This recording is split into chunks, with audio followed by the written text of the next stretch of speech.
දැන් ඕගොල්ලෝ බරපතල සමාජ වෛරයක් ඇති කළා. බරපතල සමාජ වෛරයක් ඇති කරා මේ යම් යම් කාරණා සම්බන්ධයෙන්. එතකොට තෙල් නැව් එන්නේ නැහැ කියලා NPP එක බලයට ආවොත් බරපතල සමාජ වෛරයක් ඇති කරා.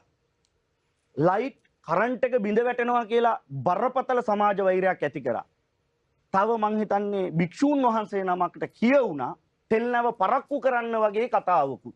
බරපතල සමාජ වෛරයක් ඇති වුණා.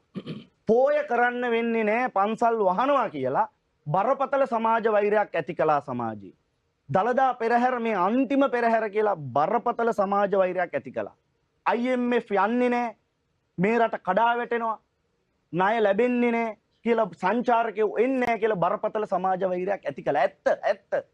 කොහොමද මේක ජයගත්තේ?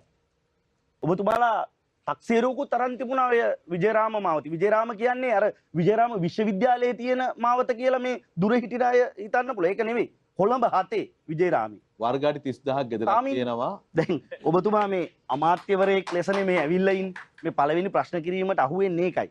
දැන් මේ තියෙන්නේ මහින්ද රාජපක්ෂ ජනාධිපතිවරයා.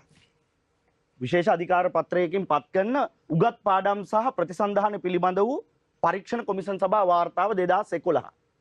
lesson learn and reconciliation report එක. මේකේ 215 පිටුවේ ඉඳලා TMVP සිංහලෙන් කියනවා නම් තමිල් මක්කල් වෙඩුතුලේ පුලිගල් බෝට්ටුව ලකුණු.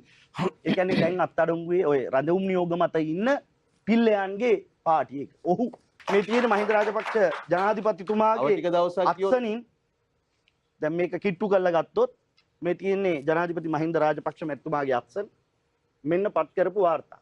මේක පැහැදිලිව තියෙනවා ඔහුගේ චෝදනා සෙට්. දුරංග මේ ප්‍රතිපත්ති ප්‍රකාශනය. හරි? මේ ඔබලාගේ ජනාධිපතිවරණ ප්‍රතිපත්ති ප්‍රකාශනයේ තියෙන නිශ්චිත කාරණයක් සම්බන්ධයි. දැන් ඒ සම්බන්ධයෙන්ුත් මේ පිල්ලයන් කියන පුද්ගලයාගේ යම් සබඳතා තියෙන බව පේනවා. එතෙන්දී අපිට විජේව ගාව ගන්න බෑ. ඝාතන සම්බන්ධයෙන්. එදා ඉඳලා මෙච්චර තිබුණ අය එහෙම කියනවා. එතකොට ඇයි ඔබතුමාලා මේ ගැන හෙලි කරන්නේ නැත්තේ? මේ වගේ මේ විවිධ මත ගෙනල්ලා මේව බිඳින්න දෙන්නේ ඇයි? ජනතාවට. මේ බුරු මත නෙමෙයි. එහෙම කරන්න දෙන්න එපා කරුණාකරලා. ලංකාවේ තියෙන සියලුම දුරකථන ගත්තම මිලියන 29.3ක් විතර තියෙනවා කියලා. ඒකට සාමාන්‍ය කමර්ෂල් රේට් එකේ 740ක මුදලක් එකතු කරලා හැදුවත් සාමාන්‍යයෙන් මිලියන 12ක විතර මුදලක් තමයි එන්නේ යන වියදම විදියට.